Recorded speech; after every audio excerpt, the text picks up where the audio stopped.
तो हम आए next spot Ravindra Sarovar lake में। Rabindra Sarovar lake is also known as the lungs of Kolkata.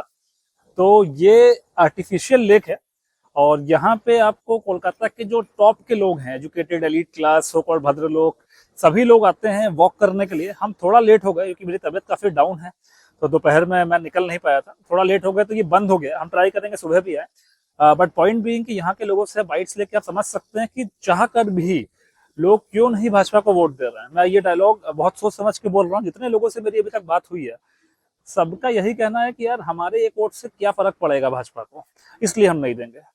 और उनका मन भी है, लेकिन उनको पता है कि इतना ज्यादा पेनिट्रेटेड है ममता बनर्जी का कैडर, टीएमसी का कैडर पूरे सोसाइटी में, कि लोग अपने आप को वो उससे बाहर निकालने के लिए महसूस नहीं कर पा रहे हैं ताकत।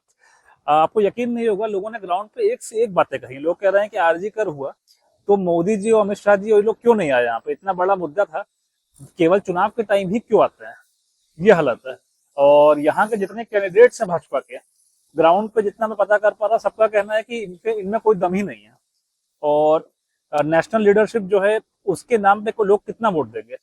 और अगर चुनाव हारते हैं तो अभी भी 2021 का 2024 का डर जो है लोगों के मन से नहीं निकला है, ये हालत है। और रूपाश्री जैसी स्कीम्स में जहाँ पे अगर शादी आपकी हो गई तो आप शादी का कार्ड जमा कराइए और लड़की के खाते में 25,000 रुपए आ जाएंगे तुरंत ही। इस तरीके की ग्राउंड लेवल पे इतनी स्कीम्स हैं कि आम आदमी का जो जीवन है उसमें टीएमसी सरकार जो है उसका बहुत बड़ा होल्ड है।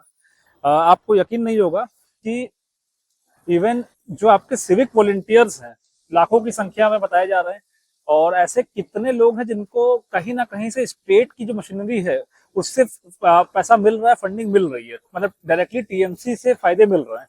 और वैसे लोग कोई भी अपने पेट पे लात मार के तो भाजपा को लाएगा नहीं। तो ये हालत है।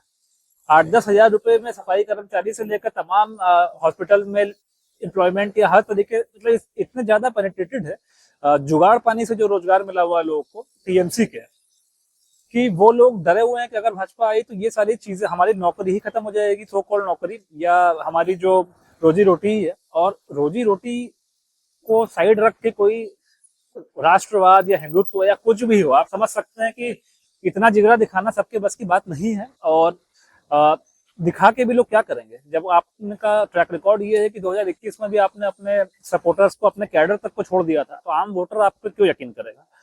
तो हालात यहाँ जितना मीडिया में दिखाया जा रहा है कि 90 लाख एसआईआर में वोट कट गए, 90-95 लाख, तो अब तो इजी स्मूथ सीलिंग होगी, मुझे वैसा बिल्कुल नहीं लग रहा है। बहुत लोग हैं जो साफ कह रहे हैं कि भाई ये इतने सारे मुद्दे हैं। रूरल बेल्ट में तो सबका कहना है कि अगर आप जाएंगे तो एक सुर में सब लोग दीदी के ही देंगे वोट, टीएमसी को ही देंगे, ये चल रहा है। तो दीदी की ताकत जो है, इतने सालों से वो बंगाल की राजनीति कर रही हैं, और मतलब जैसा हमने डिस्कस भी किया था, 5 बार एमएलए, 3 बार, सॉरी 5 बार एमपी, 3 बार एमएलए, मुख्यमंत्री बन के हैं बैठे हैं वो कब से। और एकदम बेस्टियन बना के रखा है अपना यहाँ पे, और बहुत मुश्किल है उसको तोड़ना, केवल एक लोकतांत्रिक तरीके से, या लाइक जब वोटर्स का, आम पब्लिक के ही लाइफ में इतना ज्यादा इन्वॉल्व है कोई पार्टी, टीएमसी जैसी पार्टी, तो वहां से टीएमसी को निकालना बहुत मुश्किल है। क्योंकि जब डायरेक्टली रोजी रोटी की बात आएगी तो कौन कितना वोट देगा, अगेन मैं दोहरा रहा हूँ, बड़ा मुश्किल है। तो मुझे चांसेस कम ही लग रहे हैं। सब लोग यही कह रहे हैं कि मार्जिन भले ही कम हो जाए भाजपा का, जो हार का मार्जिन है टीएमसी से, लेकिन इस बार आना मुश्किल है। और नाराजगी कैंडिडेट को लेके भी है, नाराजगी सेंट्रल लीडरशिप एक्ट क्यों नहीं करता है डिसाइसिवली, जो हम लोग भी अपने चैनल पे बैठ के बार बार चिल्लाते हैं, उसको लेके है। और इस तरीके के जो डायलॉग हैं कि दीदी जमीन नहीं देती बॉर्डर फेंसिंग के लिए, ये सब जो बेबसी पे हमने पहले ही बात की है कि जब अपने देश के इतने महान होम मिनिस्टर जो लेजेंड है एक तरीके से, जब वो ऐसे डायलॉग देते हैं तो लोगों को ये लगता है कि साठ गांठ इन लोग की आपस में है। और तमाम यहाँ के जो मिनिस्टर्स है टीएमसी के, जिन पे केसेस वगैरह भी चले लेकिन चार्जशीट फाइल नहीं हुई, और ये सारी चीजें आम आदमी भी एकदम ध्यान से देख रहा है कि ओवरऑल सेंटर भी टीएमसी के खिलाफ हार्ड स्टैंड नहीं लेता है।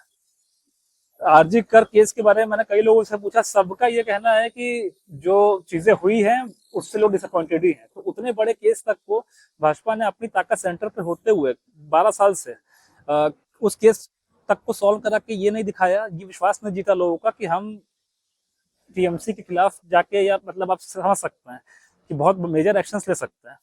टीएमसी एक समय भाजपा के साथ भी अलायंस में रही है। तो ओवरऑल यहाँ पे सिनेरियोज जो हैं वो देख के ऐसा लगता नहीं है कि लोगों को भाजपा पे यकीन है। मेरा कुल मिला के पॉइंट यही था, लोग भाजपा पे यकीन नहीं कर पा रहे हैं कि भाजपा सीरियस है स्टेट को जीतने के लिए। सीआरपीएफ लगाना, वोटर लिस्ट क्लियर कराना, ये सारी चीजें तो मतलब एकदम सतही लेवल पे मतलब मोडस ऑपरेंडी ये जो है, ये तो ऐसा है कि ये तो होना ही चाहिए था। बट इसके अलावा घर घर जाके, वार्ड वार्ड जाके, कैडर वाले जाके विश्वास दिलाएं कि इस बार डरने की जरूरत नहीं है, या वोट डालना है, या आपके आगे के भविष्य का जो अभी तक टीएमसी जिसमें इन्वॉल्व था और साथ दे रहा था, वो हम लोग संभालेंगे किसी तरीके से। वो सब अनाउंसमेंट आज तक नहीं हुई है। 23 तारीख को चुनाव है, 23-29 तारीख को। तो कुल मिला के चांसेस बड़े कम लग रहे हैं ग्राउंड से। और डिटेल में भी हम लोग बात करेंगे। अभी मैं चलता हूँ। चैनल को सब्सक्राइब जरूर करें, वीडियो को लाइक शेयर करें, और स्कैन करके क्यूआर कोड पे प्लीज सपोर्ट करें। इस तरीके की ग्राउंड लेवल जर्नीज पे काफी कॉस्ट आता है। तो इसी के साथ ये वाले वीडियो को अंत करेंगे, और प्लीज चैनल को सब्सक्राइब करें।